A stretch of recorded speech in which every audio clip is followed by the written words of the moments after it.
শেষ অবধি ৩৬শে জুলাই বাংলার পূর্ব দিগন্তে স্বাধীনতার পতাকা উড্ডীন হয়। বাংলার পূর্ব দিগন্তে স্বাধীনতার নতুন সূর্য উদ্ভাসিত হয়। বাংলাদেশের মানুষ আবার দ্বিতীয়বার স্বাধীনতা অর্জন করে।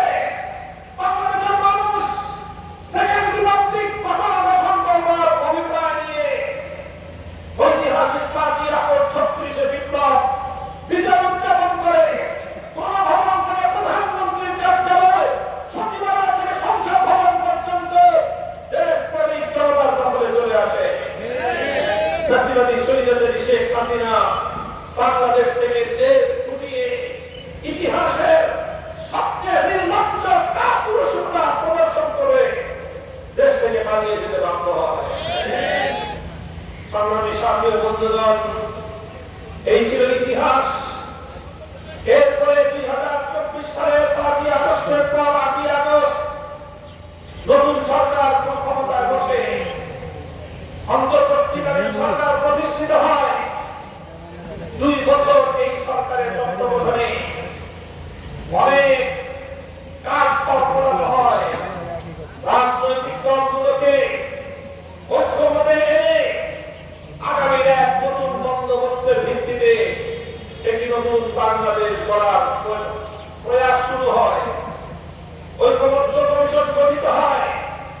ঐক্যমত্য কমিশনে বাংলাদেশের সকল রাজনৈতিক দলের প্রতিনিধিরা মাসের পর মাস সেখানে আলোচনা করে একটি নতুন বন্দোবস্ত, বাংলাদেশের জন্য একটি নতুন রাজনৈতিক ব্যবস্থা উপহার দেওয়ার জন্য তারা কাজ করে। তাদের সকলের সম্মিলিত প্রয়াসের ভিত্তিতে রচিত হয় ঐতিহাসিক জুলাই সনদ। সকল দলগুলো সেই জুলাই সনদে স্বাক্ষর করে।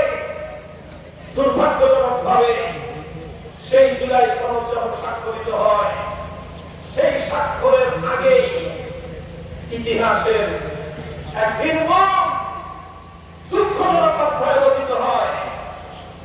বর্তমান সংসদে সরকার দলের মুখপাত্র স্বরাষ্ট্রমন্ত্রী জনাব সালাউদ্দিন সাহেব একটি ভাষা প্রয়োগ করেছেন, যেটি ব্যাপক আলোচিত হয়েছে, অন্তহীন প্রতারণার দলিল।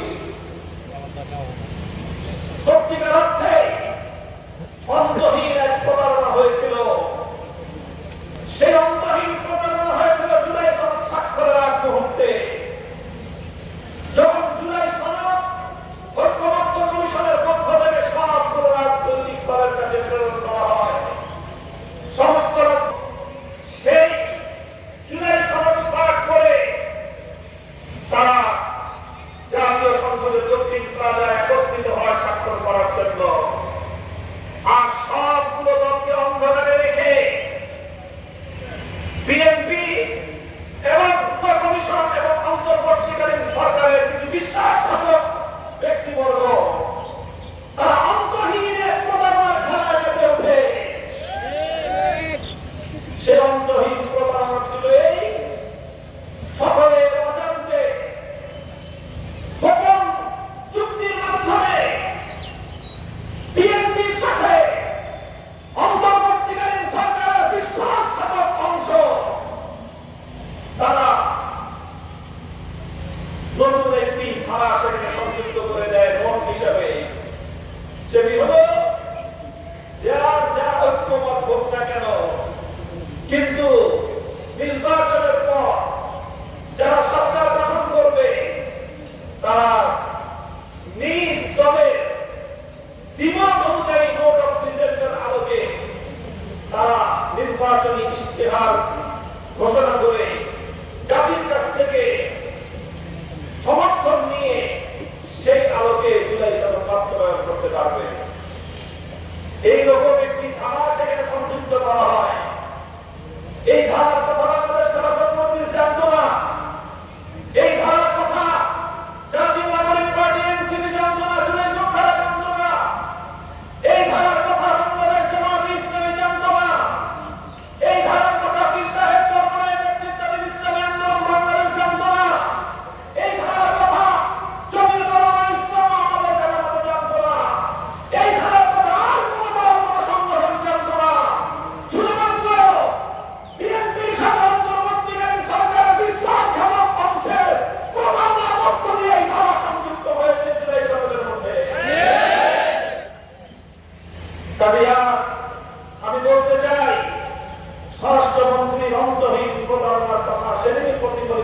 হয়েছিল, যেদিন মোটা আন্দোলনে বিএনপির মতো একটি ঐতিহ্যবাহী রাজনৈতিক দল অসাধু পন্থা অবলম্বন করে অন্তর্বর্তীকালীন সরকারের সাথে এই জাতির একটি অনৈতিক ঐক্যমত্য পোষণ করে গোটা বাংলাদেশের জনগণকে যারা বোকা বানিয়েছিল, সেদিনই প্রতারণার দলিল তাদের মধ্যে স্বাক্ষরিত হয়েছিল।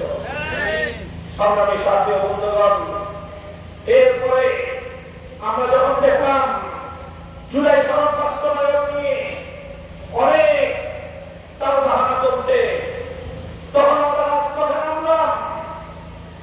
জুলাই সনদ বাস্তবায়নের দাবি নিয়ে আমরা রাজপথে নেমেছিলাম। আপনাদের মধ্যে থাকার কথা, আমরা রাজপথে আন্দোলন করলাম।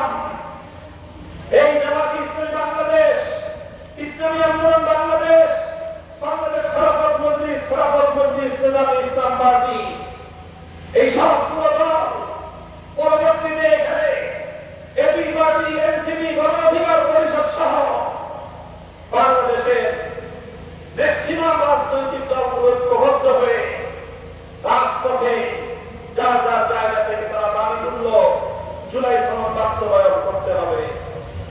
এই জনদাবির মুখে শেষ পর্যন্ত বিএনপি সরকার, বিএনপি দল রাজনৈতিক দল হিসেবে ঐক্যমত্য কমিশনে অন্তর্বর্তীকালীন সরকারের মধ্যস্থতায় সকলের মধ্যে একটা ঐক্যমত্য প্রতিষ্ঠিত হল। ঠিক আছে, জুলাই সনদ বাস্তবায়নের একটা রোডম্যাপ, একটা প্রক্রিয়া তৈরি করা হোক। সকলের আলোচনার মাধ্যমে সেখানে বিএনপি ছিল, এনসিপি ছিল, জামাত ইসলামী ছিল, বাংলাদেশ খেলাফত মজলিস ছিল, ইসলামী আন্দোলন বাংলাদেশ ছিল। সকলে মিলেই জুলাই সনদ বাস্তবায়নের রূপরেখা তৈরি করা হলো। কি রূপরেখা? রূপরেখা হলো যে একটি সাংবিধানিক সংস্কার পরিষদ গঠন করা হবে।